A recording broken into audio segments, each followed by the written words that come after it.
श्री शिवाय नमस्तुभ्यम। हम सबको पता है कि आज है 16 अप्रैल यानी कि नवरात्र की अष्टमी तिथि का बहुत ही विशेष सा दिन। और अगर आपको अपनी फैमिली में, परिवार में बहुत सारी खुशियां चाहिए तो आज रात में आप सभी को एक काली दीपक अष्टमी का अपने घर में जला देना, जिससे आपकी फैमिली तो खुश रहेगी, साथ ही साथ आपके जीवन में कोई भी तकलीफें कहीं से भी नहीं आने वाली। ठीक है, वो दीपक हमें कहाँ पे जलाना है, कैसे जलाना है, कौन सा नाम लेना है, इन सभी की बात हम लोग करेंगे, तो वीडियो को पूरा देखिएगा। ठीक है ना, चलो समझते हैं।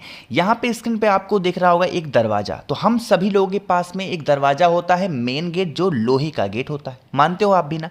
आपको क्या करना है, रात में आज शाम के टाइम पे प्रदोष काल में सबसे पहला काम करना है अपने घर के, जब हम देखो एक काम समझाता हूं, जब हम अपने घर के अंदर घुसते हैं ना, तो ये राइट साइड में आपको ये सारे उपाय करने हैं। ठीक है, आपको क्या करना है, उसी राइट साइड में पहले तो हल्दी से एक स्वस्तिक का निर्माण करना है। क्या करोगे, हल्दी लेना एक चुटकी और एक स्वस्तिक का निर्माण करेंगे। ठीक है, स्वस्तिक बना दिया। अब इसी स्वस्तिक के ऊपर आपको और कहीं नहीं बनाना है, इसी स्वस्तिक के ऊपर आपको एक दीपक रखना है और वो दीपक आपको लंबी बत्ती का लगाना है। कौन सा? लंबी बत्ती का दिया आपको घी का जलाना होगा। अब घी का तो जिया जब घी का दिया तो जब आप जलाओगे तो इसकी जो बत्ती होगी ना, इसकी बत्ती पे थोड़ा सा आपको कपूर लगा देना है। क्या लगाना है? कपूर लगा देना। कपूर लगाने के बाद में विनती कर लेना, प्रार्थना कर लेना, अपने परिवार का नाम और गोत्र बोल देना। इतना सब कुछ करने के बाद में आप लेंगे 2 लौंग। कितनी लौंग? 2 लौंग। भूल कर भी उन दोनों लौंग को इस दीपक के अंदर नहीं डालना है, इसी दीपक के बगल में आपको उन दोनों लौंग को परिवार का नाम और गोत्र बोल करके रख देना। जब यह दीपक ठंडा हो जाए यानी कि बुझ जाए तो इस दीपक को उठाएंगे और इसकी बत्ती को निकाल करके घर के बाहर फेंक देंगे। और ये जो दोनों लौंग है इसी दीपक के अंदर रख करके अपने जितने भी रूम होंगे, जितने भी कमरे होंगे, उन सभी कमरों में थोड़ी थोड़ी देर तक रख देना।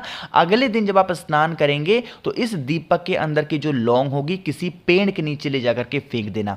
आपके घर की जिस भी कारण से परिवार में कोई भी संकट, कोई भी तकलीफें आती है, नेगेटिव एनर्जी आती है, वो सारी की सारी तकलीफें आपके घर के बाहर जाएंगी, आपको खुद भी पता नहीं चलेगा। बहुत छोटा सा, बहुत स्पेशल उपाय है। स्पेशली ये उपाय हम सभी लोगों को अपने घर पे करना चाहिए। ठीक है ना, करिएगा जरूर। तो यहाँ पे पहले उपाय की बात हो गई है। आगे बढ़ते हैं इस वीडियो के हम लोग अपने दूसरे उपाय की तरफ। और ये दूसरा उपाय भी आपको अपने घर पे ही करना है, कहीं और जाने की ज़रूरत नहीं है। ठीक है, क्या करना है, सबसे पहले ये बता दूं, इस उपाय को करने से आपको फ़ायदे क्या होंगे, बेनिफिट क्या होंगे। मान लेते हैं आपके घर का कोई भी ऐसा इंसान है जो आपकी बात बिल्कुल भी नहीं मानता, हमेशा प्रॉब्लम क्रिएट करता है, गुस्सा करना, लड़ाई करना, मारपीट करना, चाहे आपके बच्चे हों, आपकी वाइफ हो, आपके हस्बैंड हो। ठीक है, क्या करना है, आपको मार्केट जाना है और जितने भी श्रृंगार के सामान होते हैं ना, कम से कम 5 सामान तो लेना ही लेना है। कौन से? श्रृंगार के, चाहे छोटे छोटे ही ले लो, लेकिन 5 सामान लेना है, ज्यादा से ज्यादा आपकी इच्छा। ठीक है, 5 सामान लेना। इन 5 के पांचों सामान को आपके घर में जो भी देवी माता की कोई फोटो, मूर्ति, प्रतिमा लगी हुई हो, या तो वहां पे रख सकते हो, और अगर आपके घर के आसपास में नीम का पेड़ है तब तो बहुत अच्छी बात है। उस श्रृंगार के सामान को या तो देवी माता के सामने या तो नीम पेड़ के नीचे रख देना। उस इंसान का नाम और गोत्र बोल देना जो इंसान आपको परेशान करता है या फिर जिसकी वजह से आपका पूरा फैमिली, पूरी परेशानियां आपके घर में बनी हुई हैं। उस इंसान का नाम और गोत्र बोलेंगे। ठीक है, इतना सब कुछ करने के बाद में आपको फिर उस श्रृंगार वाले सामान को वहां से उठाना है। चाहे तो नीम पेड़ के नीचे आपने रखा था या देवी माता के सामने रखा था, उसको उठाएंगे और 11 रुपए दक्षिणा। कितने? 11, कम से कम 11, ज़्यादा से ज़्यादा आपकी इच्छा, जितनी आपकी क्षमता है, दक्षिणा रख करके किसी भी पंडित जी, किसी भी ब्राह्मण देवता को आपको श्रृंगार के सामान को दे देना। यकीन मानिए, अगर इस उपाय को आपने पूरे नियम के साथ कर लिया, अब जरूरी नहीं कि आप सुबह करो, दोपहर में करो, शाम को, जब भी आपको टाइम मिलता है, मौका मिलता है, आप इस उपाय को कर सकते हैं। ठीक है, करिएगा जरूर। तो पहले 2 उपाय की हमने बात कर ली है। आगे बढ़ते हैं अब इस वीडियो के हम लोग अपने तीसरे उपाय की तरफ। बहुत आसान सा, बहुत प्यारा और बहुत इफेक्टिव उपाय है, लेकिन क्या इसके फायदे हैं, कैसे करना है, वो मैं आपको तब बताऊंगा जब ज़्यादा से ज़्यादा लोग इस वीडियो को शेयर करेंगे। जितने भी भाई बहन मेरी आवाज़ पहली बार सुन रहे हैं, चैनल को सब्सक्राइब करिएगा, वीडियो को लाइक सभी को करना। ठीक है ना, चलो समझने की कोशिश करते हैं कि इस उपाय को आपको करना किससे है। देखो, यहाँ पे स्क्रीन पे सबसे पहले बता दूं, इस उपाय को आप करोगे तो आपके फायदे क्या होंगे। जीवन के जो आपके कष्ट होंगे ना, चाहे आपके हों चाहे आपके परिवार के हों, वो जो किसी भी इंसान के जीवन के जो कष्ट होते हैं ना, वो कैसे भी हो सकते हैं। किसी के लिए पैसा कष्ट है, किसी के लिए मनोकामना कष्ट है, किसी के लिए व्यापार कष्ट है, तो किसी के लिए नौकरी कष्ट है, किसी के लिए बीमारी कष्ट है। आपके जीवन में जो कष्ट है, आप उस कामना से इस उपाय को करेंगे। ठीक है, देखो समझने की कोशिश करना।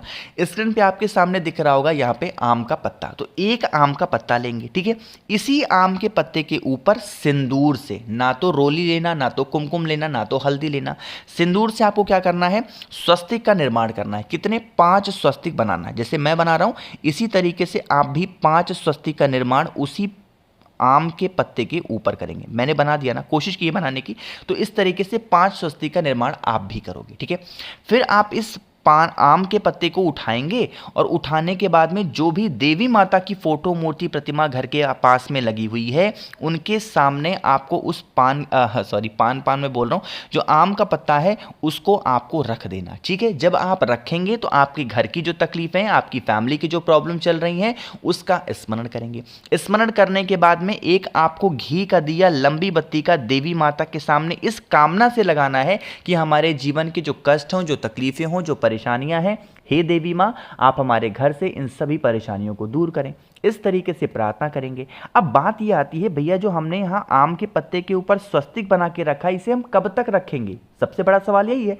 तो जब आप नवरात्रि का अपने हवन कर चुको, 17 को नौमी है ना, तो जब आप अपने घर में नवरात्रि का हवन कर चुके, उसके बाद में आप इस आम के पत्ते को उठाएंगे और लेके चले जाएंगे किसी भी पेड़ के नीचे, चाहे वो नीम का पेड़ हो, चाहे वो पीपल का पेड़ हो, चाहे तो वट का पेड़ हो, उसके नीचे ले जाकर के चुपचाप रखाएंगे। यकीन मानिए, अगर इस अष्टमी तिथि पे आपने इस उपाय को कर लिया, तो जीवन की जो तकलीफें आपको चल रही हैं या फिर आपकी फैमिली को आ रही हैं, वो सारी की सारी तकलीफें आपके घर से बाहर ज़रूर जाएंगी। ठीक है, बहुत छोटा सा, बहुत स्पेशल सा उपाय था, तो आप सभी लोग इस उपाय को ज़रूर से ज़रूर करेंगे। ठीक है ना, 3 हो गए हैं। एक और बहुत ही ईजी से, बहुत ही आसान से उपाय की बात करने जा रहे हैं, जो कि इस वीडियो का आखिरी उपाय। लेकिन एक बार फिर से आपसे कहूँगा, ज़्यादा से ज़्यादा लोग इस वीडियो को शेयर करेंगे, जितना ज़्यादा आप कर सकते हैं। ठीक है, देखो यहाँ पे आपको कुछ गुलाब जामुन जैसा, या फिर आप कह सकते हो सफ़ेद गुलाब जामुन जैसा कुछ दिख रहा होगा, तो कोई ज़रूरी नहीं कि आपको यही लेनी है। सबसे पहले बता दूं, इस उपाय को करने के बेनिफिट क्या होंगे।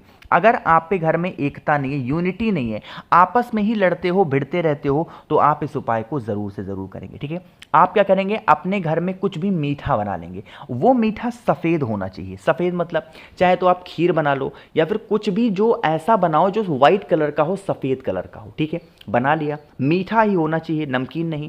बनाने के बाद में आपके घर में जो भी देवी माता की फोटो, मूर्ति, प्रतिमा हो, कोई सी भी देवी माँ हो, उनके सामने ले जा करके आपको भोग लगाना है। एक चीज़ का ध्यान रखेंगे, भोग लगाने से पहले एक काम किया जाता है कि एक आपको दीपक जलाना होता है। अब देवी माता के सामने लगा रहे हो तो कौन सा, घी का दिया, लंबी बत्ती का लगाओगे। उसी दीपक के बगल में आपको उसका भोग लगाना है, और साथ ही साथ यह कामना करनी है, हे देवी माँ, हमारे घर में लोग परेशान रहते हैं, बहुत ज़्यादा कष्ट में रहते हैं, बहुत ज़्यादा प्रॉब्लम में रहते हैं, आप हमारे घर से इन सभी समस्याओं को दूर करें, हमारा पूरा परिवार एक साथ एक तरीके से मिलजुल के रहे, जिससे हमारे घर में कोई तकलीफें ना आए। अपने अकॉर्डिंग जैसे भी प्रार्थना करनी है प्रार्थना करेंगे, और दीपक के बुझ जाने के बाद में जो आपने भोग लगाया है उसको उठाएंगे। आपके घर में जितने भी लोग वर्तमान समय में, प्रेजेंट टाइम में घर में रहते होंगे, उन सभी लोगों को आपको थोड़ा थोड़ा करके वो मीठा जो भी सफ़ेद कलर का आपने बनाया है वो आपको खिला देना है। आपके घर में अनचाही चीज़ों की वजह से, चाहे वो कोई भी प्रॉब्लम घर में चल रही हो या ना चल रही हो, लड़ाइयाँ घर में बहुत ज़्यादा हो रही हैं, तो वो सारी लड़ाइयाँ ख़त्म होंगी। आपका पूरा परिवार एक साथ मिलजुल करके, एकजुट होकर के रहेगा। ठीक है, करिएगा ज़रूर। कोशिश की मैंने आप सभी को बहुत ही प्रेम से अच्छा समझाया। नवरात्र की अष्टमी तिथि का आज का ये उपाय आप सभी लोगों को रात में ज़रूर करना है। तो वीडियो पसंद आई हो तो लाइक करिएगा। अगर आप लोग में से किसी को भी मुझसे फ़ोन पे बातें करनी है, मैसेज पे बातें करनी है, तो आप हमें इंस्टाग्राम या फेसबुक पे फॉलो कर सकते हैं। उसके लिए आपको सर्च करना होगा द नेचुरल प्लैनेट 108। वहाँ पर हम लोग बहुत सारी बातें करेंगे। बाकी जितने भी भाई बहन मेरी आवाज़ पहली बार सुन रहे हैं, चैनल को ज़रूर सब्सक्राइब करिएगा। श्री शिवाय नमस्तुभ्यम।